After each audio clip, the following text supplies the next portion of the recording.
I'm really determined. I want to get these done tonight. I got about 5 more or so. Anyway, I don't know that I should ask Bear's permission.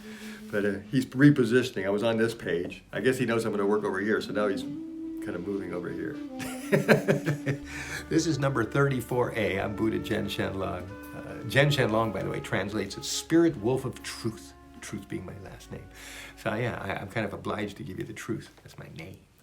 Okay, so this is 34A of the Tao of Taoism, based on the Book of Changes by Lao Tzu. And 34A says, ultimate reality. Yeah, you got hairs all over the place, in your own ears. Okay, ultimate reality does not compete for recognition. Though other realities may shout their identities, eventually all perspectives will merge into the ultimate reality.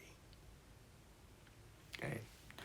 I don't know if we want to get too carried away with the spiritual implications here, but let's stick with the material world, the real world. Ultimate reality does not compete for recognition. Ultimate reality does not compete for recognition.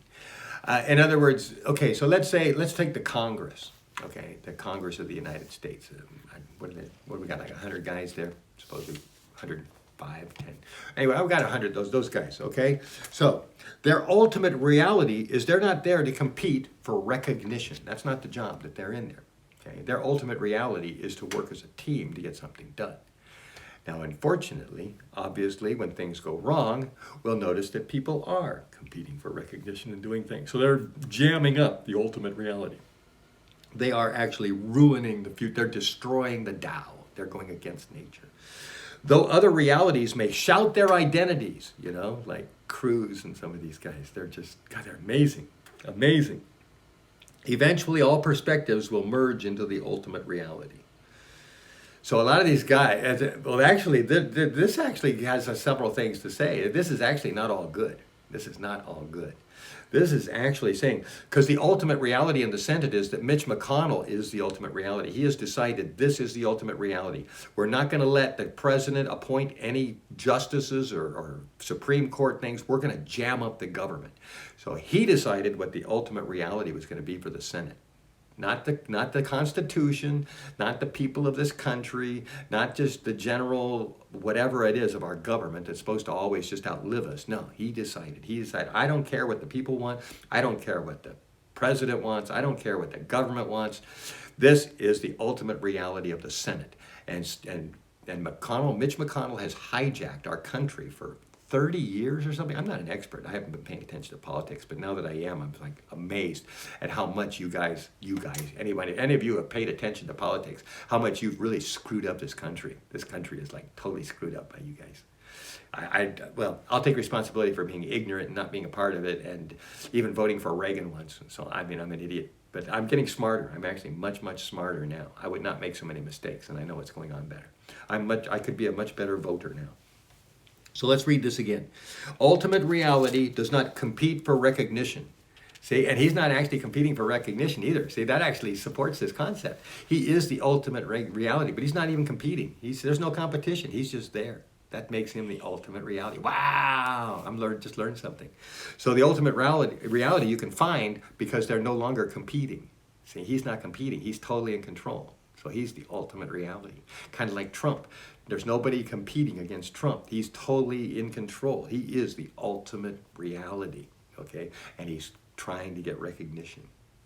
So he's totally like the opposite of Mitch McConnell's like the quiet evil, and this guy's the loud evil. So these guys are the yin and yang of evil. The quiet evil that you don't know about has been working behind the scenes and causing all these problems, but you don't know it, you can't see him. And then Trump, who's out here doing all this evil right in your face.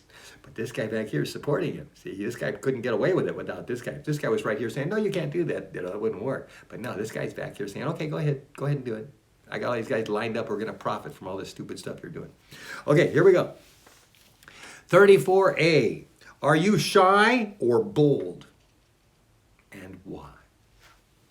Shy or bold? Okay, one or the other. You're either shy or you're bold. Do you go introduce yourself, or do you wait for people to introduce themselves? See, those are the two people you have to choose from one of those two. Are you reserved or outspoken, and why? The why is important, but I don't have time for that because I can't hear it. Okay, but get this book and write your why. That's very, very important.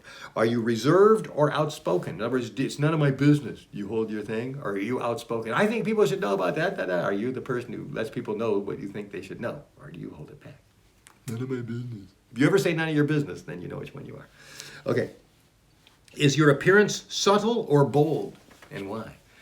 See, mine's changed. I told you I used to be a hippie, but I was doing it to make a statement. I was saying, I don't belong to this. I'm part of the counterculture. I'm not part of this culture, and I'm against these values, and I was making a statement. I'm not making that same statement anymore. Do you ever argue, and why? Arguing, yeah, argue. Okay, that's a good question. We'll get into that another time. But argue versus discussion versus debating. But arguing is basically where there's never a solution. And arguing usually never wins. If you do win, it's only because the other person gave up or you forced them to shut up. You said, anyway. Arguing always ends up in a false ending. How do you know when to stop arguing? Yeah, there you go. See, it's never going to end. See, you can argue forever. And you can stop any time. It's going to be the same place. But anyway, how do you know when to stop arguing? Are you competitive or passive? Well, what about Bear here? Well, Bear, he's not competitive. He just had to be passive. Now, if I got another pet, he'd have to be competitive, you see, and that would throw out our harmony entirely. That's why you should never have more than one pet. You should only have one pet. That way he's part of the family. If he's not, he's just another rodent that you're feeding. He's a lower animal. And they'll know that because they have to deal with each other. Dealing with you is a total separate reality. But if you take the other animals out of the picture and they only relate to you, you elevate their consciousness. So that's why this guy's consciousness is elevated. He knows he's a cat. There's no question about that. And he knows the other cats. But the fact is his relationship with me is something that he can't have with anybody else. He crawls and gets in my underarm and talks to me and stuff. We have a special relationship. And anyway, seriously, I honestly believe. In fact, I've heard that from people too who get two cats. The cats just play with each other. They won't do this and they won't get any attention from. Well, yes, of course, they got to play with each other first, So, anyway, learn from other people's mistakes. Here we go. Next one. Are you competitive or passive? Why is winning important to you? Everybody should want to win, but why is it important to you? What does winning mean? You need to define that. That's very important. Do you prefer to talk or listen? And why? Talk or listen and why? Well, you got to do all three, but you got to prefer one or the other. You either talk more or you listen more. Okay? Some people don't do either. They don't talk, they don't listen. They're just literally a mushroom. Okay, here we go. Do you usually try to win or compromise? Get your own answer, but my answer is unfortunately compromising. Now that's not entirely true. You see, I can actually, because I'm a strategist, I kind of like intermix them. I learned how to compromise now to win later, and I don't know about winning now to compromise later. That doesn't seem like a very useful thing, but it could be. I can actually see how that could possibly be. But no, I've mostly been compromising as part of my winning strategy, and that's not good.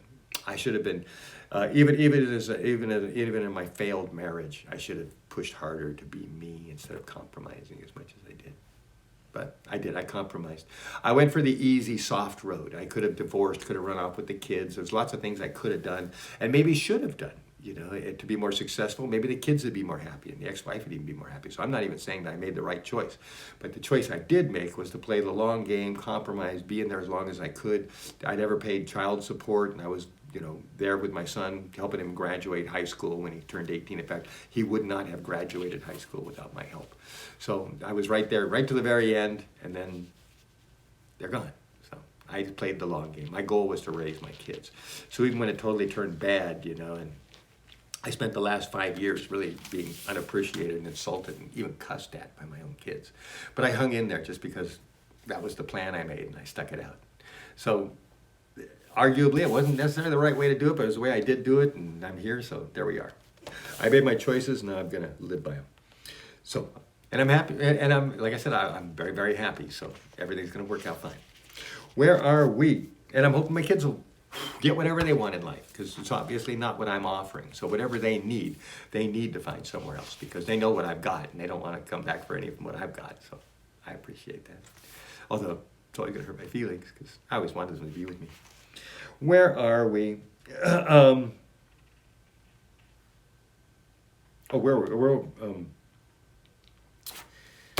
Are you jealous? That's a very important question. Everybody can say we felt jealousy, but are you a jealous person? And we could probably define that somehow. I didn't think this through ahead of time, but I could think of ways in girls I used to find that. And I used to realize that any girl who's jealous, you can't trust. And the more a girl is jealous, the more there's something you can't trust. That's a real imbalance, but I shouldn't have given you clues. Explain your possessiveness of loved ones. Possessiveness of loved ones. You got to explain it. In other words, if you love someone, we all have certain possessions or restrictions, or we think that we're behooving to each other somehow. Explain your concepts.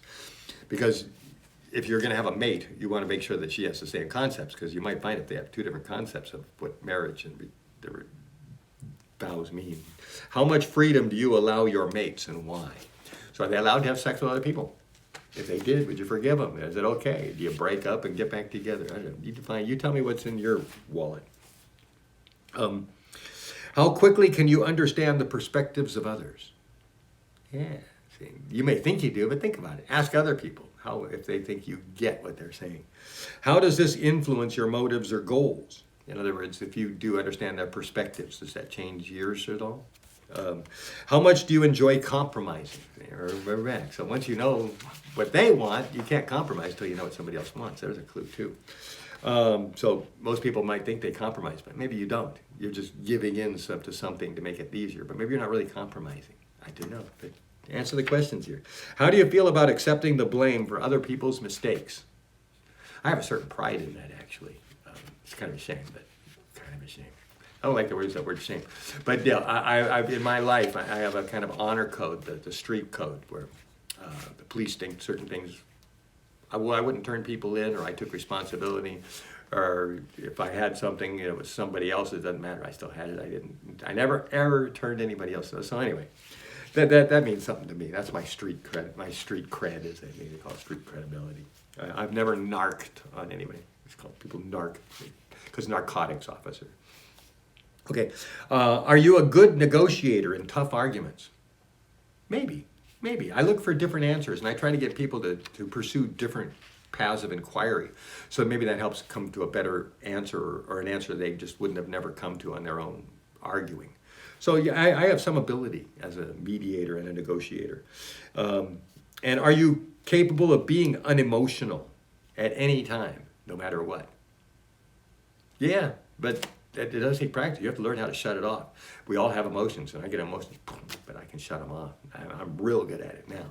But some people can't. Some people literally can't. And some people say, I got to take a break. I got to do something because I'm having an emotional. I can't control my emotions. It's pretty pathetic, but people believe that that's acceptable. And like I said, if you're in that lower part of the herd, emotions become logic, and people start saying they think with their gut. I mean, they start using things that are just totally illogical and stupid, and they're using them as their reasoning. So when you start mixing down there at the bottom, it gets pretty muddy. Okay, so what upsets you most? Think about that for a minute before I say what I say. What upsets you most? Okay, hopefully you got your answer out there. Because what upsets you most is often what upsets you most that you do yourself. In other words, something that would bother you the most if you did it. Like for me, lying. It would bother me so much if I lie. I've told a couple lies and they haunt me forever. So when other people lie, it really, really bothers me.